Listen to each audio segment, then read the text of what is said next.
Alright, we are halfway through 2016.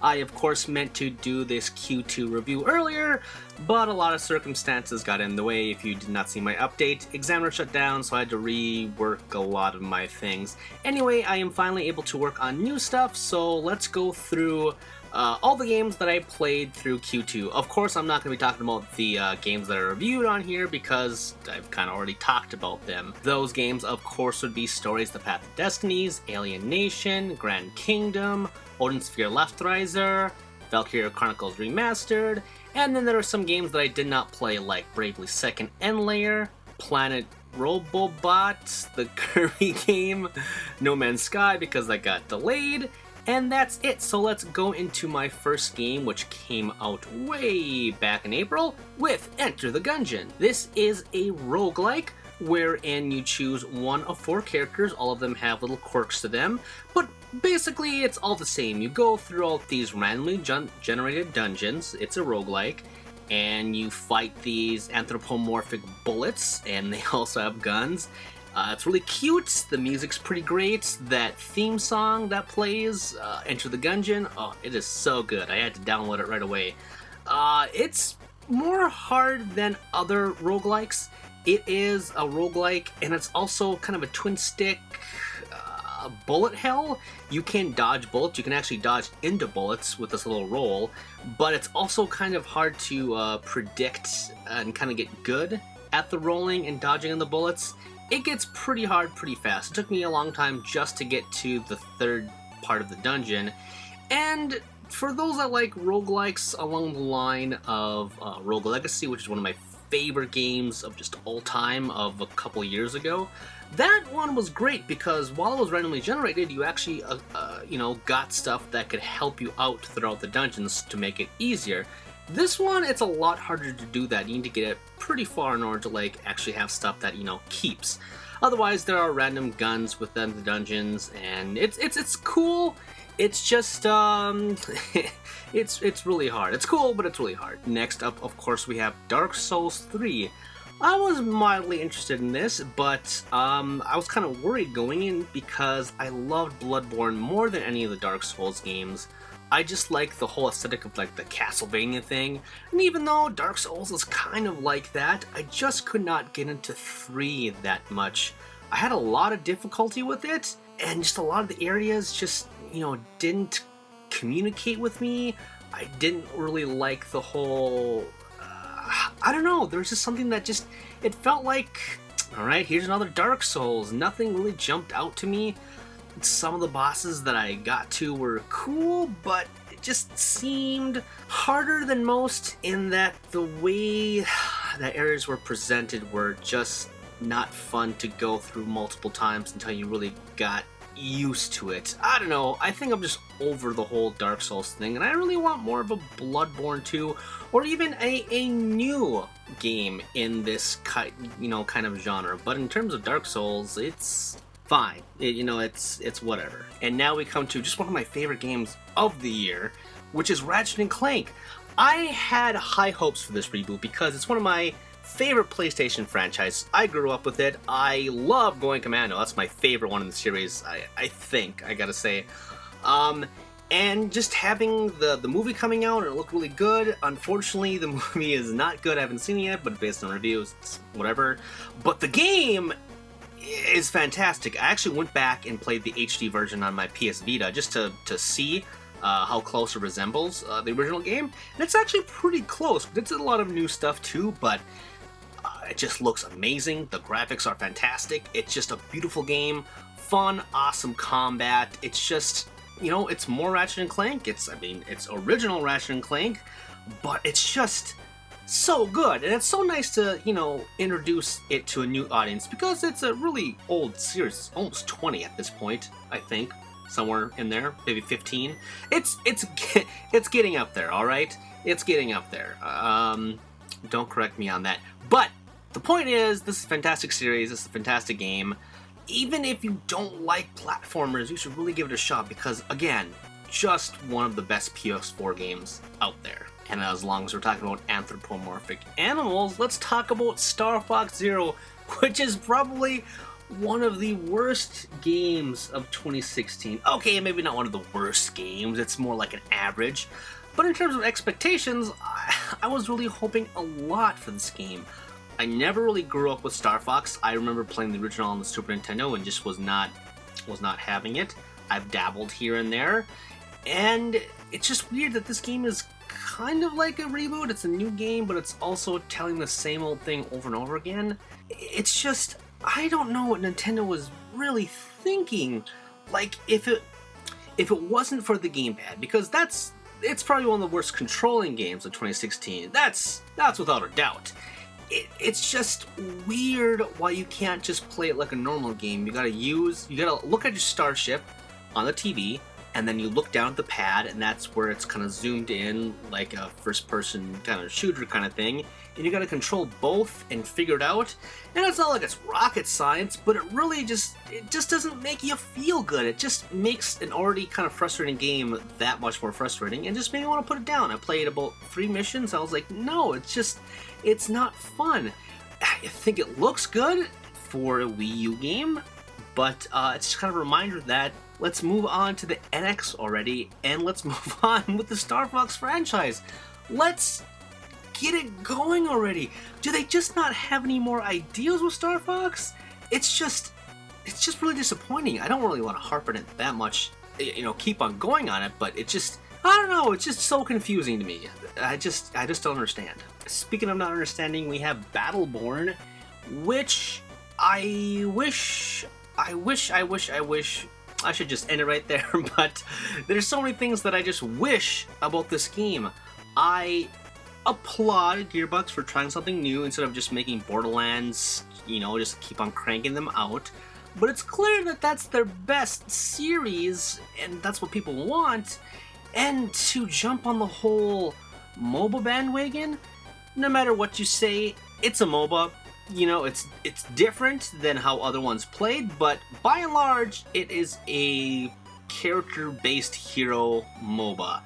I think it has a good aesthetic to the game. I think some of the heroes are cool. I just don't like the MOBA thing. I've dabbled in plenty, and no. And the campaign, at least there's a story of which is not great, and you can play by yourself or with co-op, but that's also the same thing, and yeah, it's really poor timing. This came out and Overwatch came out that much sooner, which actually let's talk about Overwatch right now as long as we're getting into things. And here's something that'll blow your mind. I don't like this game either. Multiplayer shooters are just not for me. I think, again, this has a better cast of characters. I think it controls better, but why the MOBAs? Why are we jumping on this MOBA thing? I just don't get the whole team-based thing. It was fun playing some of the matches, but not when it just takes a long time to respawn, and with teammates that I just didn't quite understand. I guess maybe I didn't have a good group to play with. It was just all randoms. But nothing really did it to me where it said, yeah, this is a fantastic game. It may, it's just not for me. Maybe both Battleborn and Overwatch are not for me.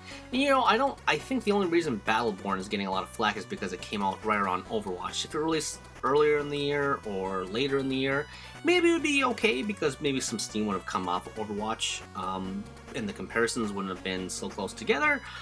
Both games are fine. I don't think either of them are really bad. I just don't think they're for me. So don't send that hate towards me. It's just not a genre that I like. Okay? And I wanted to jump in there and see what was the happening with that, and it continued not to be for me. So that's that. I'm glad people are enjoying them though. So put down the knives. And on that note, I'll get off my soapbox against the MOBAs. Moving on, we have Doom, which is another game that everyone really likes, and I only moderately like. I think it's kind of a cool reboot of the franchise, essentially. I think it looks good. I think it plays awesome.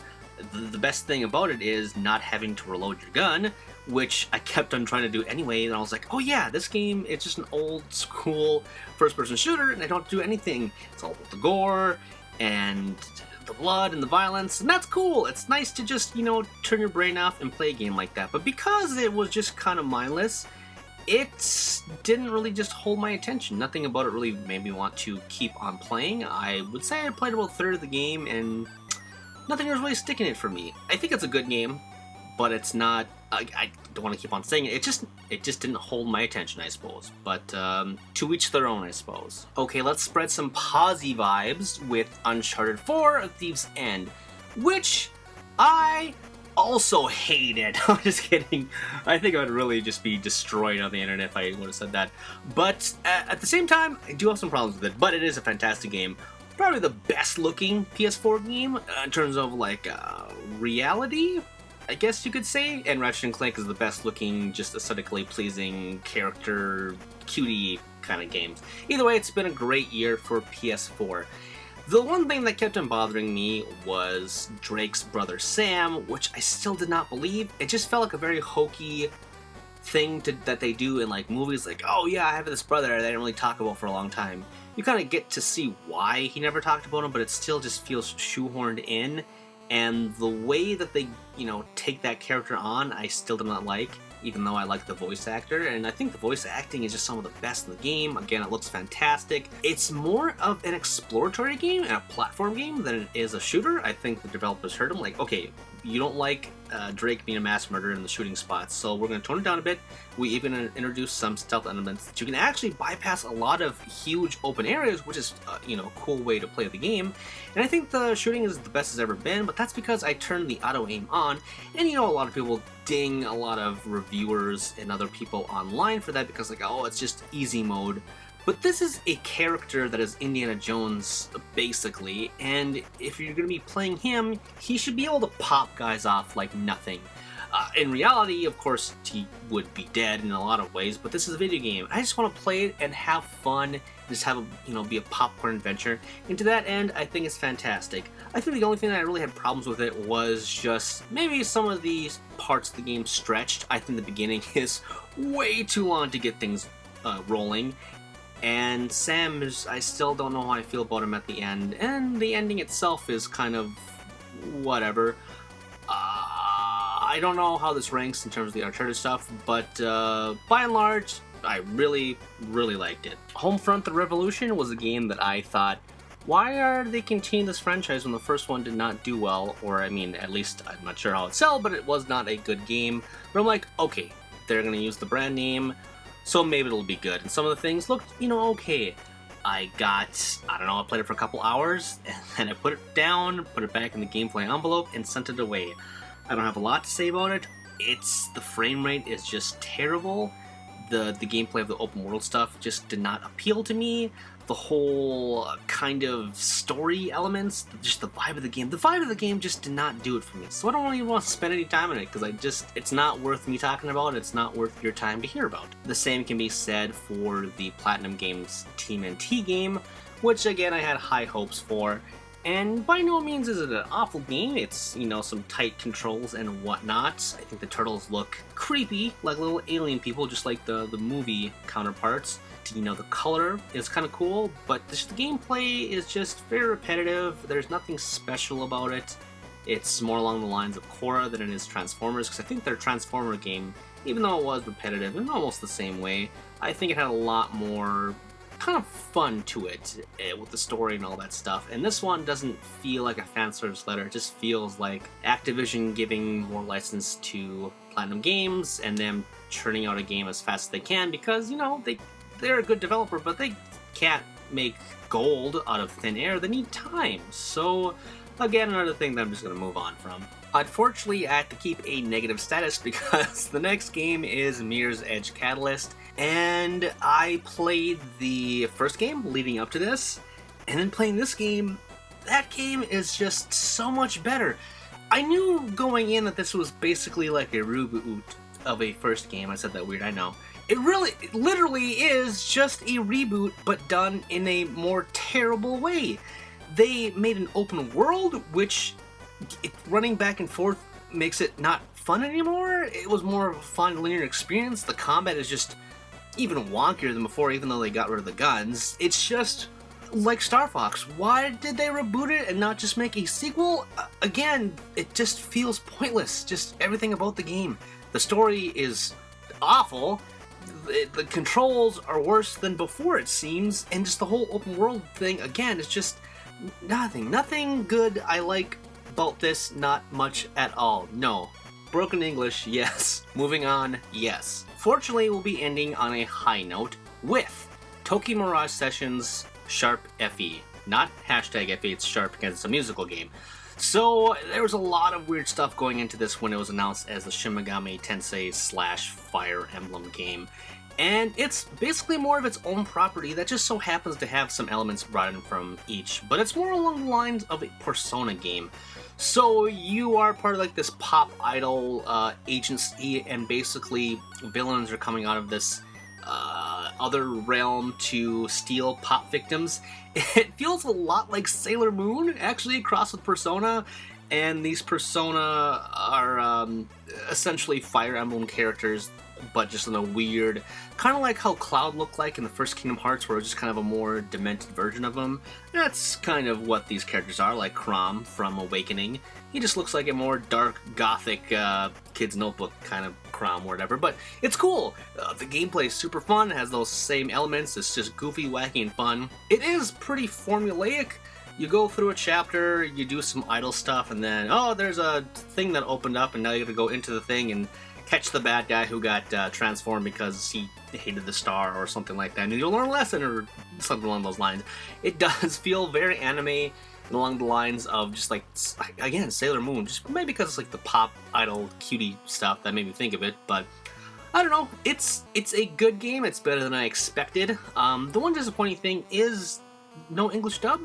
I play a lot of subtitle games, and that's fine. I'm totally into it. I watch a lot of anime, whatever. But to have a Nintendo published game not do a dub is kind of weird, and one of the reasons is they want to have an authentic experience, so just, you know, we'll just have Japanese in there. But it feels lazy, regardless of their reasons. But either way, it's a really good game, something that the Wii U desperately needed.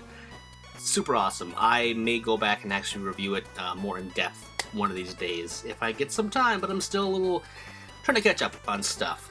But yeah, that is Q2, and I look forward to Q3, and I'm sure I'll have something on that later on in the year. So, that's it for now. See you later. Did you know that was a Reaction Examiner video? If you liked it, you should subscribe to me to keep up with everything that I'm doing. Also, if you have some other interests, like sex for example, check out Tum Ups, which is a comedy sex podcast thing wherein my best friend and I check out the weird and abnormal and the erotic. And of course, you should support me on Patreon because, hey, I want to make the channel better, and I want your help to do so. Plus, if you want to check out my writing, check out Game Jerk, where I have archives and new stuff for all projects, okay? You can find all the stuff and more in the description with the links below. Thanks for watching, and I will see you all next time.